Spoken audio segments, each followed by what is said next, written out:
Now, let's see. Your first name is Shirley West. For 20 years, you were the confidential secretary to John Bixby. And according to the terms of his will, you're one of the major beneficiaries. Now, what can I do for you, Miss West? Major beneficiary, major suspect. Suspect for what? The murder of John Bixby. Oh, now, wait a minute. According to the papers here, John Bixby was killed during the commission of a robbery in his home. Well, that's for public consumption, Mr. Kane. Privately, the police believe that Mr. Bixby was cold-bloodedly and intentionally murdered. And on what do they base that theory? Oh, I don't know, sir. I do know that I've been very closely questioned, as have been the others mentioned in the will. I see. Now, about John Bixby, what business was he in? Well, Mr. Bixby was an inventor, and a very successful one. Mm-hmm. Any family? Only a nephew, Carl Bixby. Mm-hmm. No other relatives? None whatever. Mr. Bixby was a very lonely man. Now, as regards to the robbery, was there anything of value taken? Well, nothing was taken, Mr. Kane.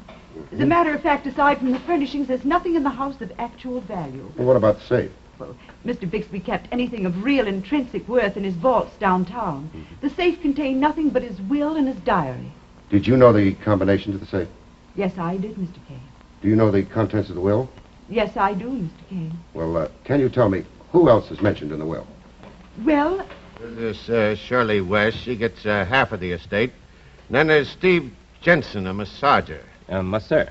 Yeah, what is this, a French lesson? One who administers massage is a masseur. Oh, I see. Well, anyway, Steve Jensen, a rub-down artist, supposed to have known him for 15 years, gets 1/4 of the estate. And then there's this Rhonda Noble. A most attractive young lady. Yeah, she's a nightclub singer with what you call operatic ambition. Mr. Bixby's protege. Yeah, protege. Well, mark her down for 1/4 of the estate. Yes, sir. And then there's a $10,000 bequest to his nephew, Carl Bixby, customer's man with Henry Hackett's firm. Oh, got that, sir? And then, Sergeant, down here, way down on the bottom, below his signature, and below the signatures of the attesting witnesses in what looks like his own handwriting, it states, I make the following additional bequest of $25,000 to my friend Henry Hackett. Henry Hackett, broker. That's the list of suspects, the only people in the world who could benefit by the death of John Bixby. Oh. That's Shirley West, secretary. Yeah? Steve Jensen, masseur. Right. Rhonda Noble, singer with Check. operatic ambitions. Mm-hmm. Carl Bixby, nephew, customer's man for Henry Hackett. Yeah. And Henry Hackett, broker. Yeah.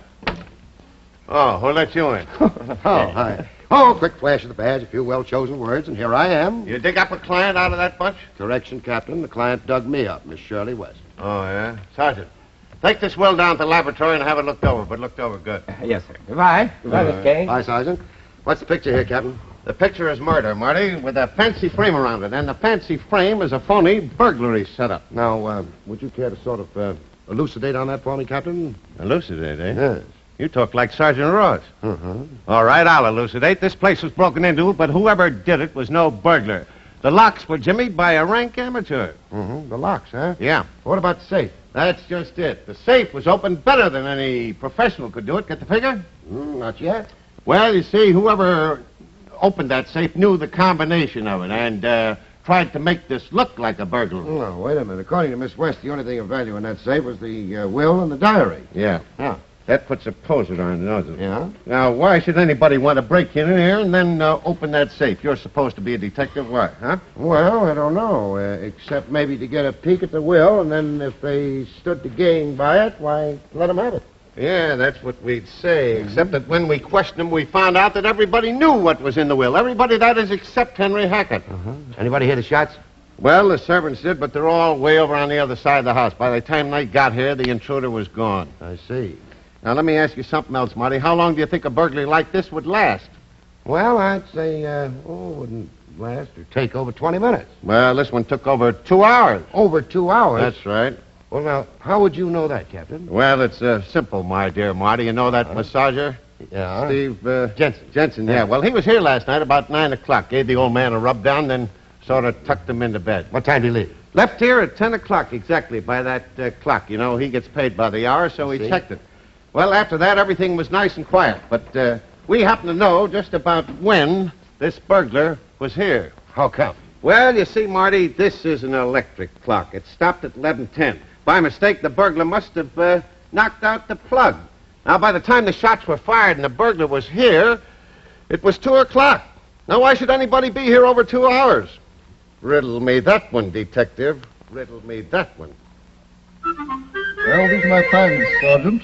The writing down here, way down at the bottom of the will, the bequest to Henry Hackett was done in different ink from that of the signer of the will. It was also written much recently, too. Would you say the handwriting was the same? Offhand, yes.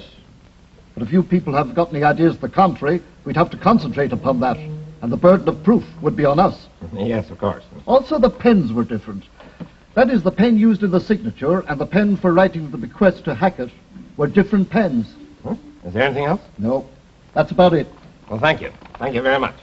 Oh, you'd better take the will. Oh, yes.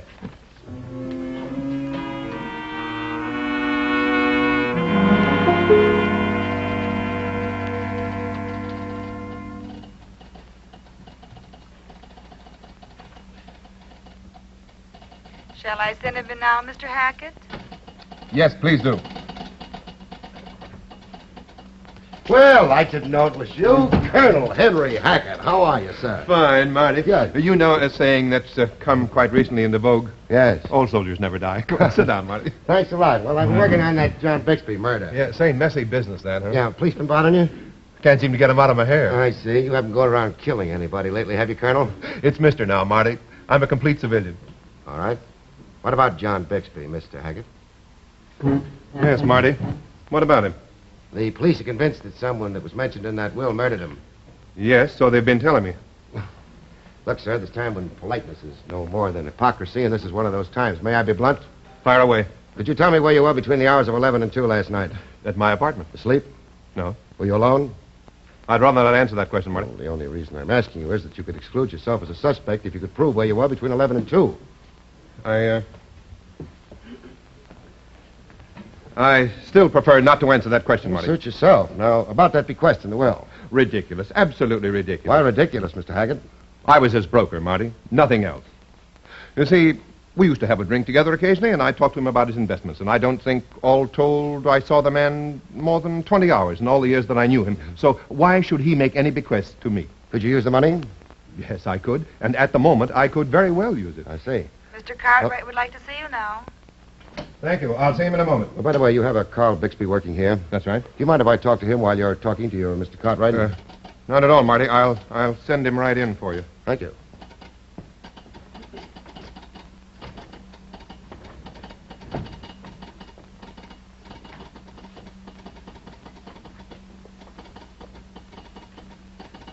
Oh, Carl Bixby? Yes. I'm Martin Kane. Yeah, I know. Mr. Hackett just told me. Don't be so nervous. Sit down. First of all, tell me, did you know the combination to John Bixby's safe? No. No, I didn't. Well, it seems that I'm the only one outside of Mr. Hackett that didn't know it. My uncle trusted the people he was leaving his money to. I don't get it. Didn't the police tell you? Everybody mentioned in that will knew the combination of that safe, except me and Mr. Hackett. Didn't your uncle trust you? Seems he didn't. Now, let me ask you one of my pet questions. Where were you between the hours of 11 and 2 last night? I was home. I'm in bed. Well, listen, if what you say is true, young man, you're in the clear. Thanks, Mr. Kane. Well, what are you so jumpy about? Look, all the possible suspects are going to be checked on, aren't they? Oh, you can bet your boots they are. They're going to be checked and double-checked. Yeah. Mr. Kane, I want to take you into my confidence. Shoot. I went to law school for 3 years. I was about to take my bar exam when I ran into a little trouble. Yes? Mr. Kane, I'm an ex-convict. What? I served 2 years up at Sing Sing. Right now I'm out on parole. Nobody here at my job knows anything about it. You see. They find out about it, I'll be fired for sure. And then what? An ex-convict, a parolee looking for a job. No, wait a minute. The police aren't as tough as you think you are. They are. Why, you won't lose your job. I'll talk to the captain and the parole officer. Now, tell me, were you aware of that request that was made to you? Yes, sir. Did your uncle tell you? No. Then how did you know? Well, it was about 4 or 5 months ago. He was ill and convalescing. And bring me my diary from the safe, will you?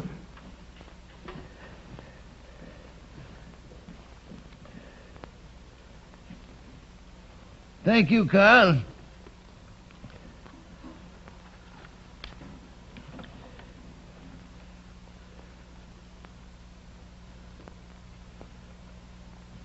All right, put it back, will you, please?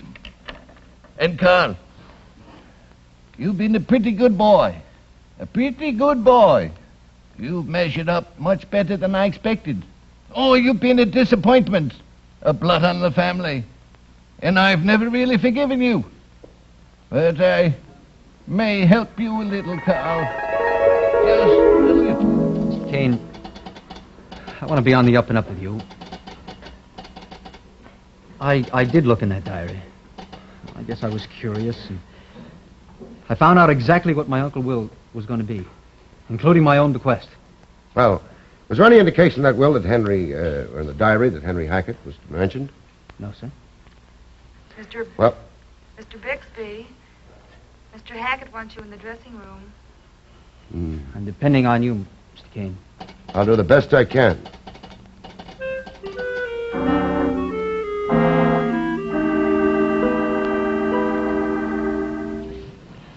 All right, Steve, that does it. Thanks, Shirley. You're a doll. Yes, a doll. And a murder suspect. As are you and Rhonda Noble. Where were you, Shirley West, between the hours of 11 and 2? Why, went to a movie. Got home about 11:45. Couldn't sleep. Read until about 3 and then popped off. How about you? Home in bed. Were you? Now, what do you mean by that? Look, Steve, I knew you wanted me to do these letters for you today. What's that got to do with it? Well, I was going to be tied up all day with work I had to do for Mr. Bixby. I had meant to tell you, but it slipped my mind. I still don't get the connection. When I got out of the movie, I suddenly remembered. I knew you were depending on me, and I didn't want to disappoint you, so I stopped by your apartment and rang the bell. That was at 11:30. So? There was no answer. So what did you do then? I went home. As I told you, I couldn't sleep. I called you on the telephone at 2:15. There was no answer that time either. Did you tell this to the police? Did you? No. No, I didn't. I didn't want to complicate things. Were you home, Steve? Yes. Yes, I was. That's the truth, Shirley. I was tired, dog-tired. I heard the bell ring at 11:30, and I heard the phone ring a little later that night. But I was just too tired. I didn't want to be disturbed by anybody. That's the truth, Shirley. So help me.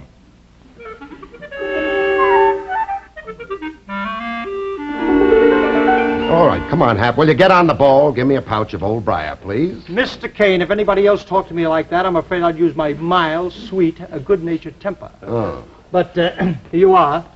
Old Briar, the master mixture of rare flavor and aroma. Yes, I know all about it. Now, tell me what's the pitch, Captain. Well, according to Ross's report from the lab, the bequest on the bottom of the will was made sometime after the will was signed. A different pen and a different ink. Oh, what about the handwriting? Looks like Bixby. Seems to be the same handwriting that signed the will. Hey, what's the law book? Oh, I borrowed this from a little old librarian lady. I'm going to do a little heavy reading tonight. Reading? Yes. What about? Wills. I find them very interesting. Yeah? Well, got to be going. Where to now, Marty? Rhonda Noble.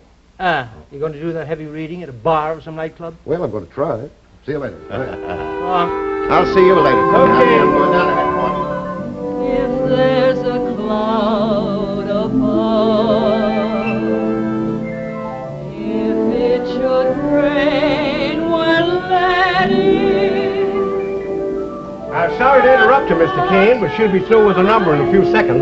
Well, just what are her exact hours? Well, I'll tell you. Now, she does a full routine upstairs. She comes down here for one number. She's through at 10:30. She goes out and comes back for the late show at 2:30. I see. And the same boyfriend picks her up every night at 10:30. Oh, yes.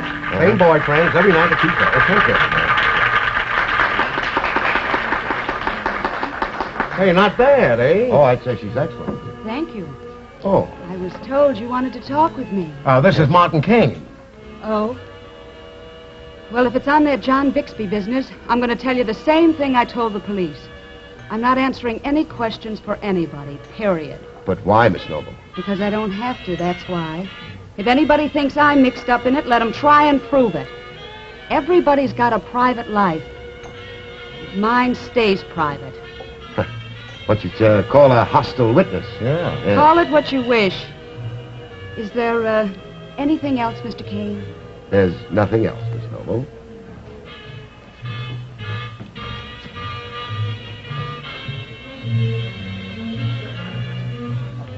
Hey, that's the boyfriend. Every night for the past 6 months at 10:30 sharp. Including last night? Uh-huh. Yeah. Now, let me freshen up your drink, Mr. Kane.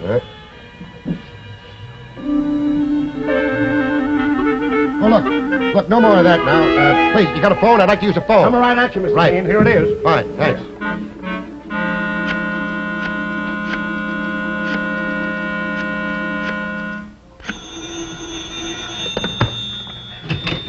Hello.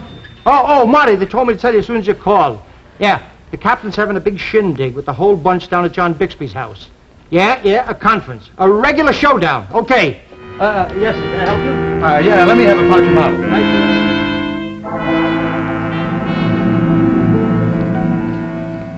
Cops aren't dumb. Let's get that straight once and for all. For instance, you, Steve Judson. We happen to know that there was no answer to your doorbell at 11:30, and at 2:15 your phone didn't answer. And we know about you. You've been seeing this girl for the past 6 months. May I make a statement, Captain? It'll be a pleasure to hear from you, Mr. Hackett, and it's about time. Well, I met Miss Noble through Mr. John Bixby. Oh, yeah? Yes. We fell in love, and we intend to be married shortly. We didn't give this information to Mr. John Bixby because we thought he might not approve of her plans for being married. But from a practical viewpoint, Captain, it also might have jeopardized her legacy. Yeah, look, Hackett, we're not interested in all these things that you're talking about. But, and this is a big but, because of your friendship with this lady, you might have learned the combination of the safe from her. And in that case? In that case, what's to stop you from breaking in here, opening that safe, getting a look at the will, and pumping a couple of bullets into your friend Bixby, huh? Oh, now, wait a minute. Now, you wait a minute. The will verified what you expected. Rhonda Noble gets 25%, which makes it close to $1 million, and there's a booby prize for you of $25,000. You knock the guy off, and you're rich. Very rich. Yes, you make a nice husband and wife team. And we happen to know that you can use that dough right now. May I say a word, Captain? Well, a word from you? Why, who could stop you from saying a word? Go ahead, have that word. Make it quick, will you? Do you have the will on your person? The will on my person? Oh, yeah, sure, I got the will on my person. Oh, fine, thanks. Oh, Mr. Hackett, would you write your signature on here, please?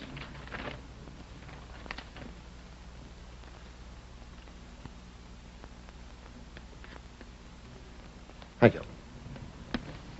Why, the handwriting isn't even similar. You're absolutely right, Captain. Mr. Bixby, would you put your signature on there, please?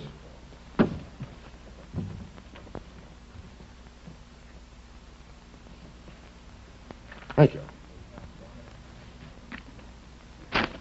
Oh, this handwriting isn't similar either. What kind of crazy magician stuff are you trying to pull, Look at that carefully, Captain. Look at those pen strokes. Look at the color of the ink.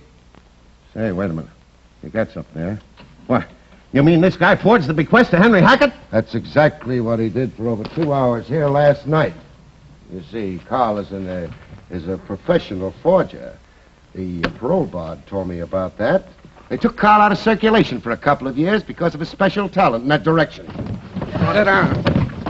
You mean Hackett put him up to this? No. Then why did he forge a bequest of $25,000 in favor of Henry Hackett? I'm coming to that. He became interesting to me when he told me that he didn't know the combination of the safe. Well, that's what he told us. Then he told me another story about getting the diary one day for his uncle when he was ill. But how could he do that if he didn't know the combination? That's where he slipped up just that once. Say, nice going, Marty. Yeah. Now, I also found out that he was a lawyer for the past... he studied law for 3 years. Well, what's that got to do with it? It's got everything to do with it. That's why that bequest was written at the bottom of the will to Henry Hackett. But why Henry Hackett? Just a red herring. I still don't get it, Marty. You will in a minute. Let me find it here. It says, a will to be valid must be subscribed by the testator at the physical end. Otherwise, probate will be denied. Oh, yeah? If, after the signature, there is more writing of a depository nature, then the will is not signed at the end and is void in its entirety. My authority, in Ree Robinson's Will 103, New York Supplement, second, page 967, decided April the 20th, 1951. Hey, it's beginning to creep up on me. So, if he could have gotten away with it and the will was thrown out, no will, who would become the beneficiary? He would. He's the only living relative.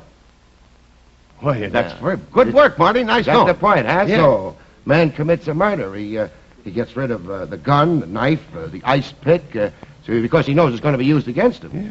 But a little old fountain pen here, all he does is put it back in his pocket and forget about it. It puts me in mind of the old axiom, Captain. And what is that, Marty? Well, even in these times, the pen is mightier than the sword. Good old Martin Kane, eh? Yeah, he's getting to be a regular Philadelphia lawyer, isn't he, huh? He certainly did a wonderful job, hugging that law book as if it were a football, and he was heading for a touchdown. Yeah. Oh, look, he's still hugging it. Oh, that's fine. Say, listen, a little old librarian lady will be along here, and she wants this. I'm not in the mood for little old librarian ladies. Mr. Kane, Would you give it to her for me, please, But Sergeant? Mr. Kane, well... look, please, as a special favor. Of course, if you wish. Thanks. Martin, she Right. called and she... No. But listen, she said that she was... I'm sorry, I've got time. I was told to pick up a law book. Oh, a law book. Right here. Yes, miss, I have it right here. Yes, but the book read out is the one that... Listen, I'm trying to tell you. The old lady called and said she was sending her daughter down, or maybe next time you listen. Yes, Happy, the next time I will definitely listen. Good night, Happy. Good night, Martin. Good night, folks. See you next week.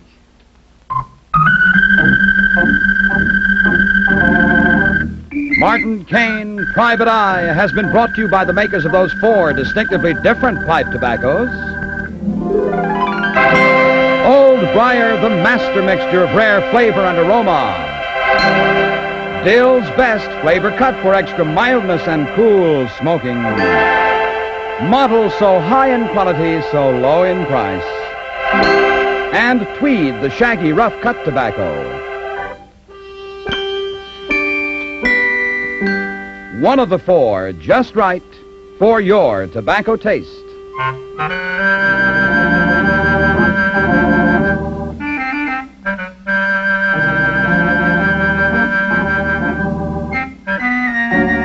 William Gargan also appears weekly in the other exciting series of Martin Kane, Private Eye, on radio over another network. Check your local newspaper for time and station.